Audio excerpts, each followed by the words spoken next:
Auzu billahi mina sheytaani rajim. Bismillahi rahmani rahim. Monsieur le Président de l'Assemblée nationale, mes chers collègues honorables députés, Monsieur le ministre et vos collaborateurs, je vous salue. dama yaakaar ne cette première session extraordinaire de la 15e législature dana am date dana marqué ci législature bi parce que bu ñu seetee ñeenti loi yi ñu dénk tey ñu ko war ko càmbar dañuy loi yoo xam ne damay waxal nag askan wi fi indi ban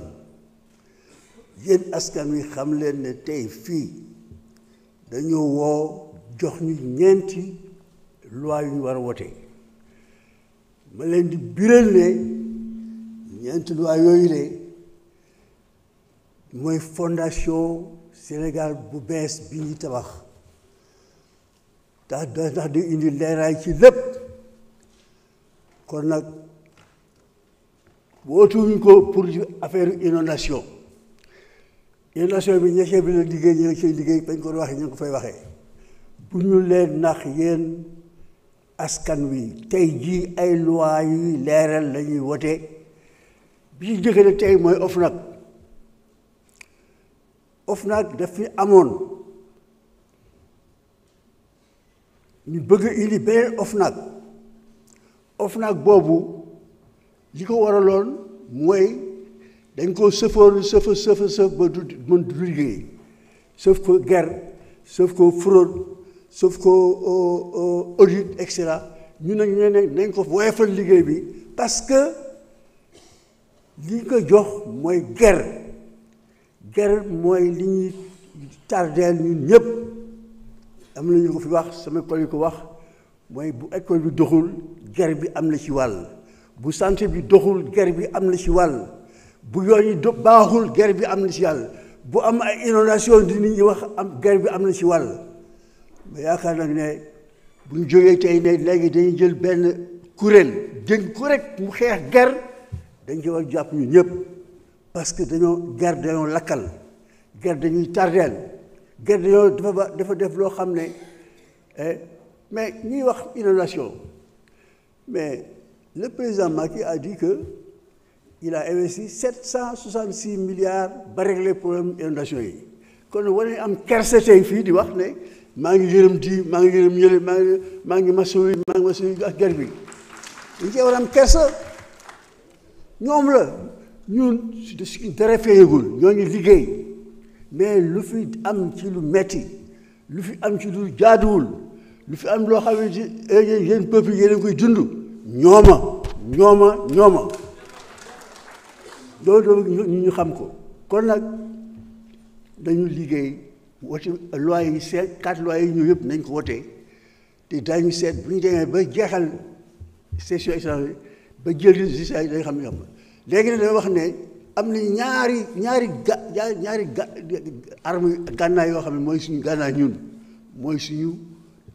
gàllaaj mooy askan wi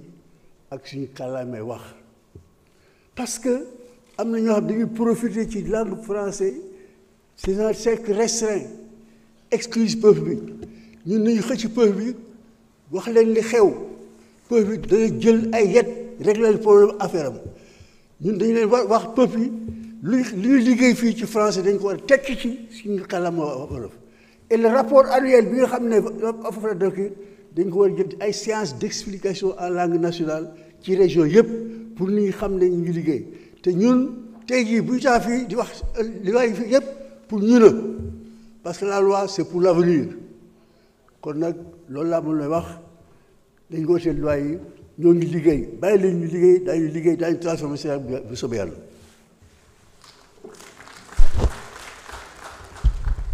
jërëjëf honorable Alla Kane kon nag ñu ngi jox kàddu gi Ansoumana Sarr soxna Amy Dia mën nga waajal.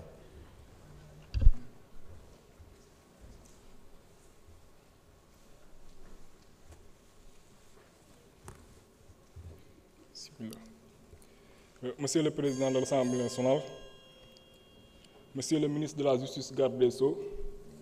chers collègues honorables députés, tout d'abord, Monsieur le ministre, je voudrais vous féliciter pour cette important projet de loi que vous êtes venu défendre à l'Assemblée nationale en vue de son adoption par les députés. À travers vous aussi, je voudrais féliciter le président de la République, M. Bassirou Diomaye Faye, et son Premier ministre, ainsi que l'ensemble du gouvernement, pour cette initiative qui consiste à renforcer la nouvelle OFNAC. Aujourd'hui, nous parlons de l'OFNAC et nous parlons de la corruption de manière générale. Sur ce sujet, tout le monde est d'accord que la corruption a des effets destructeurs sur le tissu social. Au-delà d'anéantir la confiance de la société dans les institutions publiques et le gouvernement, la corruption peut représenter une menace majeure à la sécurité de l'État. Ainsi, pour toutes ces raisons, cette nouvelle loi sur l'OFNAC est importante. Elle est également importante à travers son contenu. En effet, suivant les normes relatives aux organismes de lutte contre la corruption établies par les conventions internationales, notamment la Convention des Nations Unies contre la corruption et la Convention pénale du Conseil de l'Europe sur la corruption, établit 4 critères pour définir un organisme de lutte contre la corruption. C'est d'abord l'indépendance, c'est ensuite la spécialisation, c'est l'expertise, c'est également des ressources et des effectifs adaptés. Tous ces quatre critères qui sont définis par les organismes de lutte contre la corruption se retrouvent dans cette nouvelle loi concernant l'OFNAC. L'indépendance est garantie notamment par l'appel à candidature. La spécialisation est réelle car désormais la fraude et l'audit sont exclus des compétences de l'OFNAC pour lui permettre de se consacrer efficacement à la lutte contre la corruption. L'expertise est au rendez-vous car les membres de l'OFNAC seront désormais des hauts cadres du fait de la sélection qui préside en amont la sélection de ses membres. Les ressources et les effectifs mis à sa disposition sont de qualité et il lui est permis, le cas échéant, de s'adjoindre de toute personne dont la collaboration est requise.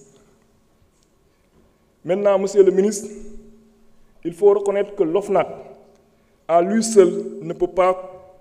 compenser le manque de crédibilité des autres institutions, notamment l'administration publique. En d'autres termes, attendre trop de l'OFNAC sans mettre en place des réformes pour améliorer la gouvernance de manière générale constituerait une utopie. Je profite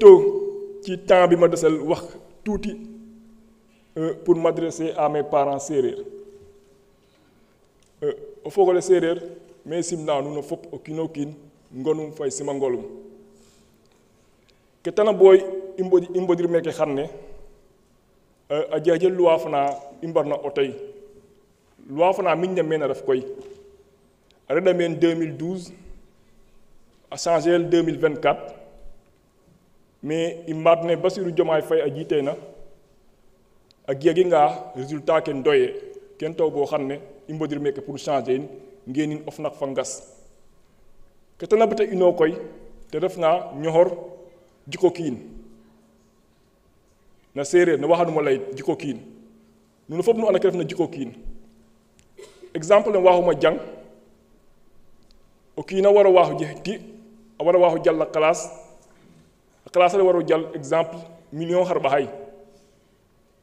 te gar ananir fa ansumana avec ma million tadik million bitu dakka te kin posum classe le faake wine janketen wine fiya ngaw hit yako ke ref loi fane hanne imbarna otay inshallah hani otay pour permettre que le concept fane la lemay jubal jubanti te waxo a sorti jërëjëf merci beaucoup honorable Ansoumana Sarr